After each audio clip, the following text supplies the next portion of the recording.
Бүгін ерекше кездесу. Біз екі ментор и үш мұғалім емес, бұл жерде бізде 6 мұғалім конференцияға кіріп жатыр. И бүгін біздегі жалпы тақырып, барлықтарыңыз ағылшын пән мұғалімдерсіз, Орыс тілден бір кісі бар екен. Эльмира, да? Хорошо, жақсы. Жалпы бүгін біз Әлия апаймен бірге жүргіземіз. Әлия апай осында екінші ментор Алматы қаласынан. Жалпы бүгінгі тақырып бізде бір опять-таки обмен опытов дейміз ғой, тәжірибе алмасы ретінде. И мен қазір 1 минут поделиться.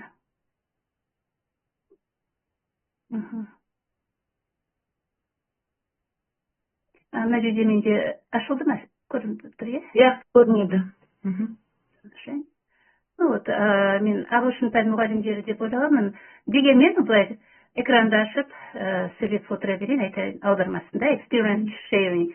Жалпы бұл тәжірибе алмасы ретінде кездесуіміз. Екі мектеп осы әкелі өз балаларымен жұмыс жасап жатыр. Біз Алматы қаласынан, менің тобым мені таниды, Ағаркеш Әбдібековна есімім. Біз уже 3-ші жыл Алматы қаласында, 3-ші жыл осы әкеліс проектімен жұмыс жасап жатырмыз. Әлия апай, сіз өзіңіз кішкене таныстырып кетсеңіз. Кеш жарық. Есімім Әлия Бақбергеновна. 78-ші мектеп мұғалімінің орыс тілі және әдебиет сабағынан сабақ беремін. Сіздермен танысқаныма өте қуаныштымын. Бізде де 3 мұғалім қатысады деген осы конференцияға. Аягөз Мелсеханқызы, Индира Мырзабековна, Мөлдір Талғатовна. Сабағымыз сәтті болсын, бір-бірімізбен тәжірибе алмасуымыз, бір-бірімізге пайдалы болсын. Сұрақтарыңыз болғанда, жол-жөнекей сразу сабақ үстінде барысында, конференция барысында қоя отырыңыздар. Рахмет. Жалпы мен мына жерде запись экрана болып жатыр ма? Иә, болып жатыр. Рекординг деп тұр, да? Окей, Так, ары қарай. Мына жерде менде енді мақсаттарымыз бүгінгі кездесудің да objectives. Shared effective. Мына жерде көрініп тұр ма? Қазір 1 минут. Толық көрініп тұр, иә? Share effective teaching practices, learn from each other's experience, identify ideas to apply in our work, and reflect on challenges and solutions. Жалпы айтып кетсек, бұл жерде тәжірибе алмасу, жалпы қалай болып жатыр сабақтарыңыз? Енді қандай бір кедергі бар ма, немесе прогресстер болып жатыр ма, бір бөлісейік осы жерде. Менің менторстводағы мұғалімдерім, 2 мұғалім бастауыш мектебінде сабақ береді, ал 3-ші мұғалім ол орта буын сыныбында сабақ береді. Өткен кездесуде біраз талқыладық, проблема ондай бір технический проблемадан басқа проблема біз көрген жоқпыз. Жалпы технический проблемаларын шешілді ма, Әлия апай? Шешілді, иә. Жақсы. Планшеттер жақсы қосылып жатыр ма сабақ үстінде? Қосылып жатыр, қағаз қосылып жатыр. Жақсы. Қазір оқушылардың бәрі толық кіріп, ішіндегі тапсырмаларды жақсы орындап жатыр. Жақсы. Енді монета жинау оларды мотивировать ете ме? Иә. Монеталар жинап жатыр, жақсы жинап жатыр. Енді когда біреулері онша жинап жатқан жоқ, 5-6 монета минимум, ал көпшілігі жаңағы 100 монетаның үсті болып жатыр ғой, 100-дің 90 монета. Өздерінің де мотивация болды, оларға да жақсы болды. Оқушыларға да өздері танытып жатыр. Неге жеттіңіз бе? Сертификат алуына жеттіңіз бе? Балалар сертификат алып жатыр ма? Жоқ, әлі алған жоқ. Біздердің аптасына бір ғана рет кіріп жатқаннан кейін бізде оған әлі жетіп жетпеді. Енді берісі жылдың аяғына дейін мен ойлаймын, бір самый активный бала жоқ дегенде бір 2-3 бала сертификат алса, ол да жақсы болар еді. Соны обязательно бір не істеп, суретке түсіріп, оны бір шығарып аласыз ғой, скачать етіп, қолдарына беріп, соны да бір кішкене жұмысымыздың жетістігі ғой енді. Енді ойлап жатырмыз, енді может қолымыз босап андай қылып не жатырса, косумча тагы да отурсак па сабактан тыс деп да. Сол кезде да кичине мүмкүндүк болор. Эми ушун бүкүл левелдин баарын өтүү керек па? Калай алат аны? Вот ол жерде жок, барлык левел эмес, тоже определенный. Енді шындықты айтсам, менің оқушыларым тоже жеткен жоқ әлі ондай. Тоже вот күн аптасына 3 рет ағылшын сабағы болса, біз әрбір сабақты алмаймыз сіздер сияқты. Менде себебі өзінде 9-шы сынып, старший сынып болғандықтан. Ал 5-тер ол с удовольствием алады. 9-дың бір слабый классын алдым. И олар енді мотивация ондай жоқ. Олар бізден жақсы ғой старший классніктер.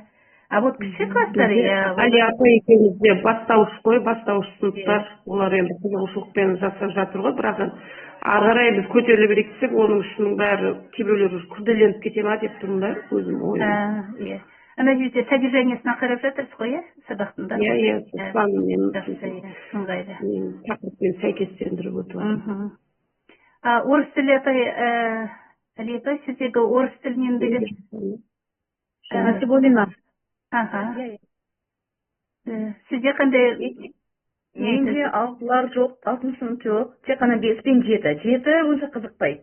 Все осылай возрасты уже не очень интересно. Ой, апай қызық емес қой, бұл бізге оңай ғой деп те қоя салады. Кішкентайлар тырысады, 5-тер қызығады. Да, вот кажется, самое основное это 4-й, 5-й, да, кто очень заинтересован. Да, но только у нас мы не можем вот плавно идти от начала до верха, до B2, потому что то, что касаемо наших тем, приходится прыгать с одной темы на другую. Если в одном уроке берем грамматику, то видео или что-нибудь такое, объяснение в другом месте. Да. Закрепление тоже вынуждено неплавно идти. Да, скачками, урывками. То есть бізде ағылшында ондай емес, е? Ағылшында керемет екен, орыс тілде ондай емес екен. Бізде де сол проблема. Бізде это как конференция жасаймыз қой өзі мектепте, өзара мектеп ішінде, именно орыс тілдерде проблема сол тоже вот скачки. Мы только можем урывками элементы брать. Бүгін ғана Zoom-нан өтті собраниеміз с ментором из Алматы. Точно такая же проблема и у них тебе. А кто у вас ментор? Алия, да? Нет, она передала. Гульбану. Гульбану апай? Я. Понятно. Она уже у вас не ментор? Другой человек, да, сейчас? Вот она сейчас, Гульбану апай. Хорошо, да. Она, да, как раз Руссовет она. Да. Жақсы.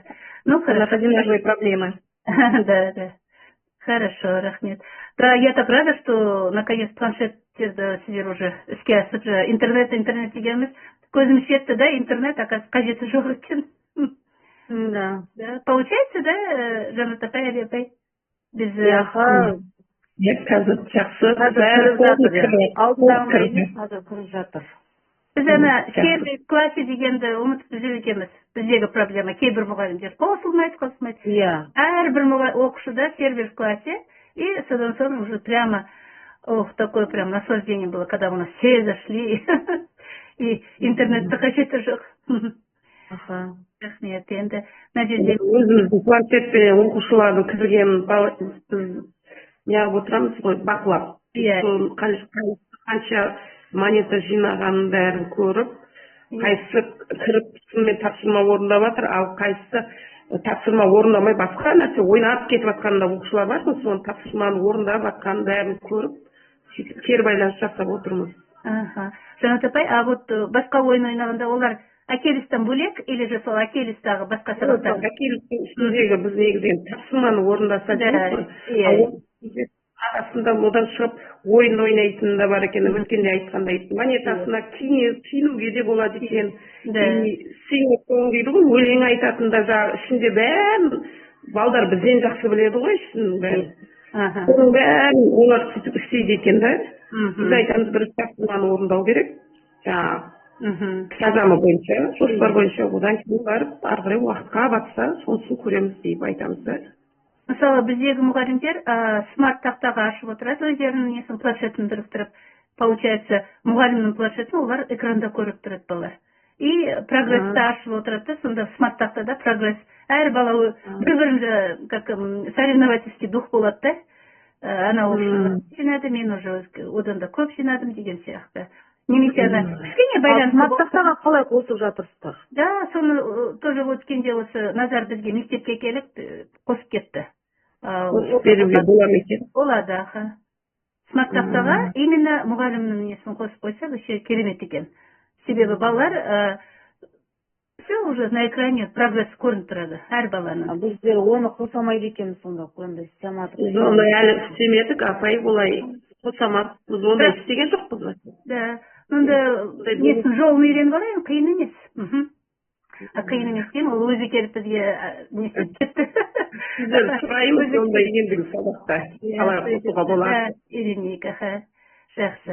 Енді мен мына жерде әдеттегідей бірнеше сұрақ қойдым, бұл сұрақтарға біз енді жауап беріп жатырмыз. Жанат апай, сізде бір ақылдасатын речь бар дедіңіз, иә, бір жерде выступлениеміз бар. Алия апай айтты ғой, Сызбаева, Алия апай айтты. Я ол кісі өзім оқимын деп айтып еді. Мен ол кісіде телефон неғып тұр еді ғой. Свет болмай тұр. Сізде болады. Жаңғыр болып жатыр ғой, сол техникалық ақау болып тұр ау деймін. Әйтсе ол кісі дайын деп отыр еді. Иә. Ол выступлениясы бар, иә, значит, бір жерде? Иә. Семинарда. Жақсы. Басқа, в принципе, енді біздің мақсатымыз осы, қандай бір қиындықтар, немесе осы өзінің бір такой очень спортивный интерес тема, қалай болды екен, планшеттер қосылды ма, проблема жоқ па, өткендегідей жан-жақты кімге Назарды қинап едік. Бізге де келіп мектепке прям әрбірінені қосып үйретіп бірнеше рет кездесеміз, бірақ вот сол, потому что мы же не информатики, да, немножко непонятно. Кейде бір сұрақ қоясың, жауап бере салады, ол өзіне өз тілінде түсінікті, маған түсініксіз. Иә, бізге де солай ғой, түсініксіз. Сол нәрсені олар информатиктерге үйретсе, әр жаңағы мектептегі информатиктерге қалай экранға қосуға болады деген сияқты. Сол кезде кішкене дұрыстау олар мед бізге былай істейсіңдер деп көрсетіп үйретсе. Иә. Сол жақсы. Алия апай? Бізге де сол балаларды қызықтыру үшін үлкен класстарға өте қиын соғуда. 5-6 класстың оқушылары өздері прям с удовольствием ойнайды. Әсіресе мен басында сабақты бастаған кезде сабақ жаңа тақырып өтіп, оларды бекітетін кезде жаттығулар орындаймыз. Жаттығулар орындап болған соң, кіші класстың оқушылары, 5-6 класстың оқушылары күтіп отырады. Апа, біз бәрін білдік. Бізге енді планшет бересіз ба, келесің біз ойнаймыз. Мен айтам, сіздер осы ойынды ойнау үшін ғана келесіңдер ме екен? Енді тағы да кішкене десем, бізге қазір келіп уақыт аз қалып қалатын болды. Бізге көбірек уақыт беріңізші келесізға деп, керісінше олар қызығушылығын жақсы танытады. Сабақтың соңында, скорее всего, где-то примерно за 15 минут до окончания урока, заключительный. Я организовываю им игру соревновательного характера. Мен бір сұрақ қойсам болады ма? Айта беріңіз, иә. Біздер енді аптасына бір рет қана кіруге мүмкіншілігіміз бар, келісіп планшетпенен. Басқа кезде мүмкіншілігіміз жоқ. Сол себептен бізде өзіміздің жаңағы 2 күндік, мысалы аптасына 2 рет болады бастауыш сыныптарға. 2 тақырыпты біз сыныпта отырған кезде бір күнде өтуге тырысамыз дағыны, ал бір күнді Акелеске арнаймыз да. Сол кезде міндетті түрде ма, сол біздің өткен тақырыбымыз бойынша жаңа Акелестің жұмыстарын, тапсырмаларын орындау, немесе бір қалыпта бүйтіп кете берсе болады ма? Жоқ, мен үшін міндетті емеспіз, иә? Он желательно, наверное, потому что плавно идти по уровню нету такого понятия, потому что там у нас перепрыгиваем некоторые уроки, потому что у нас не приходят, они не соответствуют нашим планам, которые у нас сейчас на руках есть. В нашей учебной программе, да? КСП 5, 6, 7 по порядку идет, а в Акелиусе, вот наш 5 урок, возможно, там 50-м оказаться. Да. А 6 урок, который в КСП, в Акелиусе он может 23-м оказаться. То есть как такого порядка нет. Ну, желательно, чтобы по теме было. Например, сегодня прошли мы глаголы, например, прошедшего времени. Желательно найти бы в Акелисе этот глагол прошедшего времени. Если его нет, ничего страшного, то другие виды глагола тоже есть, например. Мы можем урок провести. Это нигде не закреплено, не зациклено. Если это не написано где-нибудь, что это нельзя, значит, я так думаю, что можно. Я вообще думаю, был как бы цель, да, этого проекта, чтобы вот сам традиционный урок, они же как не охватывают, да, полностью, и это помощь ретінде ғой, көмек ретінде. Сондықтан енді прямо 100% мы не сможем идеально идти. Вот сейчас, например, в 5 классах мен Әлия апай вот именно ағылшын, да, сіздер 4-ші сынып қой. Ну, жалпы 5-ші сыныптарда олар спорт деген тақырып өтіп жатыр. Спортқа өте көп екен ағылшын тілінде. И менде как раз ана диджиталға 3 сабақ енгізіп қойдым мұғалімдердің lesson пландарын, сабақ жоспарларын. И олар сол спортты уже кіргізіп отыр. И самое интересное, әртүрлі сабақтар, бір мұғалімде 31-ші сабақ болса, бірінде 33 деген сияқты. То есть енді осы сабақтардың ше тізімі бар ма? Қайсы урокта қай тақырыптар келеді деген сияқты. Содержанияға бассаңыз, содержанияға бассаңыз да болады, өзіңіз ашып қарасаңыз да болады. Мен өзім, например, вручную жазып алғанмын. Ол еще жылда былтырғы Акелистің сабақтары биылғымен кішкене басқаша өйткені олар жазда ма, обновление жасап, толықтырулар енгізеді. Я оны ашып, қайтадан полный содержание жазып алу да қиын емес. Приложениенің өзінде де содержание дегені бар. Менде бар Әлия апай, ағылшыннан да мен жіберіп қоямын чатқа. Теріп қойғанмыз. Енді дұрыс айтып жатсыз, обновление болды. Вот обновлениесімен тексермедім. Ну, наверное, прямо қатты бір өзгеріс жоқ шығар. Деген шамамен. Толықтырулар ғана бар екен. Жақсы. Барлығы негізгі скелеті сол өзінікінде екен. А мне у вас вопрос задать вам.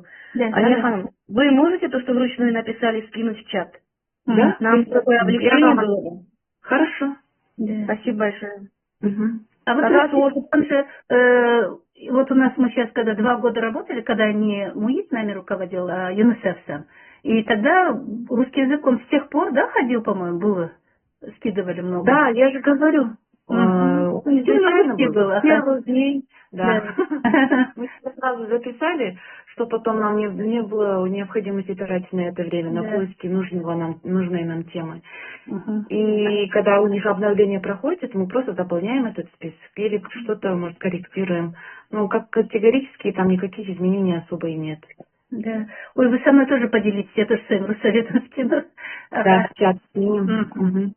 Хорошо. Да, вот, Алия Пеймен, все-таки совсем было бы, что говорят, я на деньги имею, сабақ пен жүріп жатса. Ойлаймын енді мүмкін факультатив ретінде қосса бұны, факультатив. Солай ойлап жатырмын, факультатив ретінде қазір дан момент енді майғазин бекіп қоспаса да, өзіміз енді балдардың осы именно сертификат алу үшін бір сабақтан балдарға мүмкіндік берсек тағы да деген бір ой келіп жатыр. Ол да идея жақсы. Именно қарастырып шығу, осы сабақтарды өтсе, значит сертификатқа жетеді деген. Бұл бәрі тәжірибе ғой, опыт ретінде ол бар. То есть қалай жетуге болар екен сол сертификатқа деп ойлап жатырмын да. И алғандар бар ма екен? Вот мен сұрастырайын, мендегі что-то пока негізі мен өз мұғалімдеріме солай айтқанмын, бала алды ма, обязательно распечатайте, бір фотоотчет жасаңыз. Все, вроде как будто кажется на показуху, но бірақ өзімізге де приятно ғой, то есть жұмысымыздың. Да. И ол сертификат қай жақтан келеді? Ол именно баланың өзінің планшетіне келе ме, или мұғалімнің жаңағы несіне шығады ма, қастан келеді? Негізі мен білетін мұғалімге келеді. Балаға кажется, да? В собраниях учеников можно это написать. Там есть такой пункт, прокурор керек. У меня мальчик из 5 класса, ну, русский язык хорошо любит. Хорошо знает и любит этот предмет. Он какого-то уровня достиг. Вот сертификат мы сохранили, но нужно его скачать. Не помню, какой уровень. B1 владетті ау. Бірақ, ол шек планы барған жоқ та, секіріп. Бірақ сонда да. До сертификата пошли. Осы сұрақты, да, дұрыс айтасыз. Бір жолын жасап, чтобы бала жетті и бір нәтижелі болды. А оқулапты оқыдыңыздар ма апайлар? Оқулап. Курсымызды. Оқулап сертификатты алдық қой. Алдыңыз ба? Жақсы. Бізге сертификат жібермеді, алматылықтарға. Бізге жібергенде Сізге бармадыңыз ба? жинаватыр ғой. Бізге айтты, технический проблема болыпты сайтта деді. Бірақ та ручной жазып көреміз, списоктерді жіберіңіздер деді. Сонымен тек солай жасап қойдық әзірше. Иә, бізде де солай. Ручной жазып көреміз дегенде қылды. Жаңа жылдың соңында балалары жаңағы екпінді үздік деген дипломдары мектеп өзі берген кезде сонымен қатар келесінде дипломдарын жаңағы сертификаттарын шығарып бергенде де күшті болатын еді балалардың өздері бір марқайып.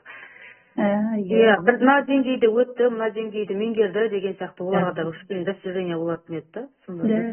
Кстати, оны не обязательно осы как проектің же несі сертификат, а внутришкольный нужно, да, ұсынуға? Осы мына Вот соны айтып жатырмын, иә, екпінді үздік дегендердің жанына кейбір балалар үш болса да, бірақ әкелесін жақсы болса да, басқа диплом алған балалардың қатарына түскенде оған да мотивация болады. Агар Кесапай, кешіріңіз, мен сөзіңіз аузыңызда, менің сөзімді аузында. Скрин жасап аласыз, жаңа мен телефонымнан жасалмайды екен да. Экранға бүйтіп демонстрация жасап. Қазір уақыт бітіп баратқан сияқты, егер уақыт өтіп кетсе, бәріміз шығарып жібереді, не. Мен былай істейін, анда қазір. Суреттеріміз бәріне шығып тұр ма, көрініп тұр ма? Иә, так, принт-скрин жасадым. Біз неше адам болып отырмыз қазір? Так, 6. Аягөз. 16.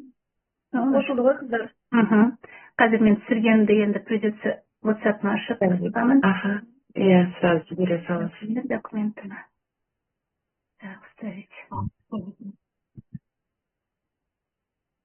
Так, и тағы бір, енді бұған қайтып қалай өтсі. Үстінде тұр ғой неге? Ана үстінде плюс деген жанына кіресі. Қайттан зумда ашылышын ба? Иә. Үстінде плюс деген новый вкладка открыть деген жанында с левой стороны зум деп тұрса он басыз. Ең үстінде. Слева. Не вижу. Это медицина, то жарит осыласа. Ладно, теперь я тогда қапты. Жақсы. Мына кім екен, Ой, Камала... Жаңағы сұрақты... Опять камераны істейле. Осылай түсіре берейін ба? Жақсы. Потом скрин не істеп, вырезать етемін ғой землет. Бағанағы сұрақты дипломдар жайында сертификаттар алатын жаңа оқушылардікі. По-моему, назарлардан да сұрап көрсе де болады, да? Мы же это где-то должны же отслеживать, наверное. Бір жерде бір кішкене полномочия бізге береді ме екен, қай жерінен көрсек екен дегендей. Егер жетілесе, соны алып, оқушыларға да берсек. Кері әсері болмайды деп ойлаймын. Жақсы. Басқа бір сұрақтарыңыз бар ма? Так, например. Басқа сұрақ жоқ. Жақсы, главное, что уже пошел. Сіздер қай уақытта келесіздер? Түркістанға келеміз деп жатқан едіңіздер ғой, Иә, Түркістанға бізден мен кімдер барады? Мені жіберіп жатыр. Мен және тағы бір ментор деді. 13 күні ғой, 13-і, Сен бүгін. Сіздер келесіздер ма? Келесіздер. Ағырға келесіз ба? Иә. Мен кіммен? Ерке деген қызбен, Ерке апаймен. Тек менторлар қана келеді ғой, Иә, ментор, 2 ментор. Біз вроде выступление жоқ бізден, біз тек қана қонақ ретінде мектептерге, мысалы, өзіміздің сіздерге барамыз, өзі жолдайтын шығар, ана Марат ағай. Сол сіздер келген кезде жаңағы нені қалай экранға шығаратынды көрсетіп кетсеңіздер жақсы. Ол жақсы задание, маған тапсырмады. Мен ана планшетті қосуды үйреніп алдым да, ой, барсам Түркістанға үйретемін деп. Күшті болса үйреніп алғандарыңызға. Себебі память тоже вроде кеше білген нәрсені суббота күні бойы отырдық, понедельник қосып ұмытып жатырмын. Уже момент сервис классыны ұмытып жатырмын, мысалы. Сондай. Жоқ, біз әр сабақта сервер классы алдында да қосқымыз келетін тұғын, бізге оны басында сразу үйретті да. Осы кеше бір күн болды, бір класты мен қостым серверге. Сол кезде барлық оқушы почти тіркелді сол серверге да. Енді любой бір нәрсе практика ретінде ғой, практика. Немесе practice makes perfect дейді ғой. Болот. Ладно, жақсы. Онда мен маған сондай үлкен тапсырма экранға байланыстыруды үйренейін. Жақсы береді, позорын шығармай деп, білдім деп ұмытып қалмайын. Себебі ол ұзақ өзі бір олар өздері өз жұмысы болғандықтан біз түсінбейді екенбіз жанында тұрып. Иә, сол әр этапты бүйтіп сразу скрин болып бүйтіп ұстап отырса, чтоб не қойып, сол кезде может түсінетін. Иә, запись жасап, қайсы екен, да? Жақсы. Иә, жас маман. Жас маман сияқтысы. Сіздер қалай болып жатыр? Сабақтан сырғат көресіздер ғой, Түркістанға келгенде. Жақсы. Бәрі жақсы, біз үйреніп кеттік, бейімделіп келіс бойынша. Оқушылар да жатыр, кәдімгі айтады ғой, Америкадағыдай білімді алып жатыр. Қалым кезінде, кәдімгі күшті апайын таңға алғаш көрген кезде. Кеше мысалы Астанада болды ғой, республиканский тоже конференция. Жақсы нелермен бөлісіп жатыр, сабақтары, басқа. И приятно уже осындай деңгейде көтеріп жатқан. Сол команданың ішінде өздеріңіздің болған нұсқада өте жақсы, Сол жақсы, басқаларыңыздағы бір апай, Алия апай, айтатыныңыз бар ма? Қосатыныңыз? Ментор апайымыз. Негізі уже вопросымыз анықталды. Осы сертификацияны анықтап білейік. Сәтін берсе, келесіде тағы да осындай конференция жасағанда осының результатымен бөлісуге тырысамыз. Рахмет. Бүгінгі сабаққа қосылып, атсалысып, бірге анықтап, ойларыңызды бөлісіп жатқандарыңызға, уақыт бөліп жатқандарыңызға ризамыз. Рахмет. Сіздерге де рахмет. Барлықтарыңыз ыңғайлы болып тұр, кешкі уақыт. Жақсы, көп рахмет, кездескенше. Мүмкін кездесуден соң тағы бір зум ұйымдастырармыз, 15-не дейін 2 зум деп жатыр, ол 15-не дейін как раз барып келеміз, бұйыртса. Жақсы, сау болыңыздар, көп рахмет.